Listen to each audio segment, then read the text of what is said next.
र अहिले गुल्मी 2 मा चाहिँ नेकपा एमाले अगाडि आएको छ है त। र नेकपा एमाले अहिले गुल्मी 2 बाट भने अहिले अग्रपन्थीमा छ र अहिले मात्र 234 भोटले अग्रपन्थीमा गोकर्ण विष्ट।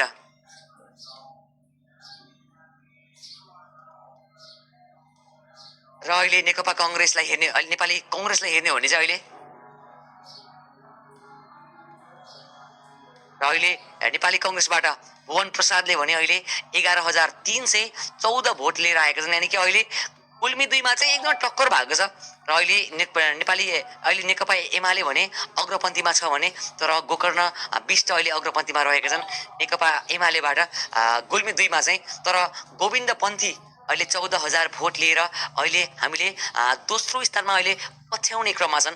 र गुल्मी 2 मा चाहिँ घन्टी बज्न पर्ने नै माहौल हो। तर अब हेरौँ अन्तिमसम्मको यो मत परिणाम हेर्नै पर्ने हुन्छ। र अहिले धादिङ 1 को अहिले करिब करिब 7:30 बजेको रिपोर्टिङ अनुसार भने अहिले आशिका तामाङ अग्रपन्थीमा छिन् र उनलाई पछ्याउने क्रममा भूमि त्रिपाठी 7,082 भोटले पछितर्फ रहेका छन् है त।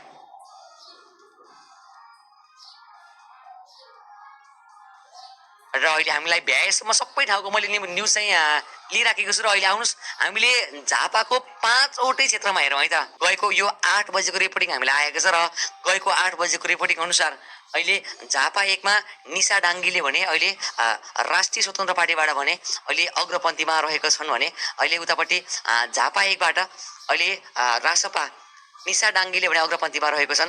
र अहिले माटोबाट भने 5,506 मत ल्याएर र काबल राई भने अहिले दोस्रो स्थानमा पछ्याउने क्रममा हामीले देख्न पाइरहेका छौँ।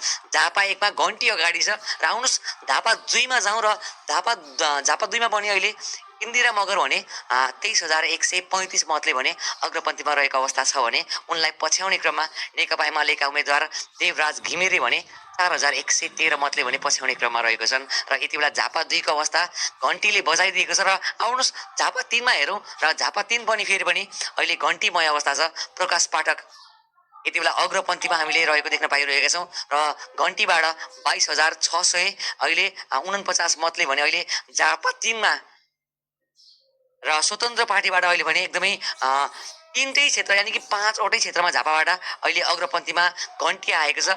र अहिले झापा 3 मा अहिले पछ्याउने क्रममा अहिले घन्टी पार्टीलाई हलो यानी कि अहिले राजेन्द्र लिङदेलले भने 10,255 मत ल्याएर पछ्याउँदैछन्। तर अहिले झापा 3 मा चाहिँ 12,000 मतको अन्तर भएको छ।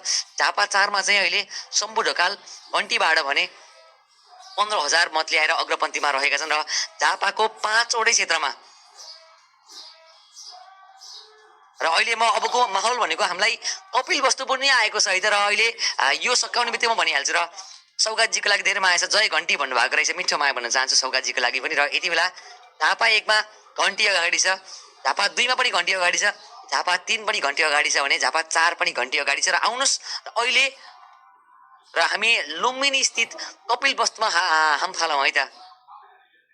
र अहिले कपिल वस्तु 1 मा र कपिल वस्तु 1 मा हेर्ने हो भने चाहिँ अहिले यो टाइम फ्रेमलाई हेर्ने हो भने कपिल वस्तु 1 मा अहिले मोहनलाल आचार्य घन्टीका उम्मेद्वार 9,158 भोटले हामीले अग्रपन्थीमा आएको देख्न पाउँछौँ। अहिले चाहिँ तपाईँहरू यदि कपिल वस्तुमा हुनुहुन्छ भने यति बेला हामीलाई नयाँ न्युज रिपोर्टिङ आएको छ। अहिले 8 बजेको न्युज रिपोर्टिङ अनुसार यति बेला घन्टी पार्टी अगाडि छ। अहिले कपिल वस्तु 1 मा मोहनलाल आचार्य 9,158 भोटले अगाडि छन् भने उनलाई पछ्याउने क्रममा स्वतन्त्र उम्मेद्वार अहिले आशिष शर्मा 6,860 मतले पछ्याउने क्रममा यानी कि अहिले स्वतन्त्र पार्टी घन्टी भने अहिले करिब करिब 3,000 भन्दा बढी मतले भने अग्रपन्थीमा रहेको पनि मैले देख्न पाइरहेको छु। र यति बेला अहिले मोरङ 4 मा हेर्नु, यदि मोरङ 4 मा हुनुहुन्छ भने घन्टी बजिसक्यो है त। मोरङ 4 मा सन्तोष रायवंशी 40,833 मतले भने अहिले घन्टी बजाएर अहिले जित भएको छन्। र यति बेला अहिले भर्खरै मात्र हामीलाई यति बेला मनिषजीले माया गर्नु भएको रहेछ, कैलालीको भन्नुभएको रहेछ, म गरिहाल्छु है त। र मिठो माया छ।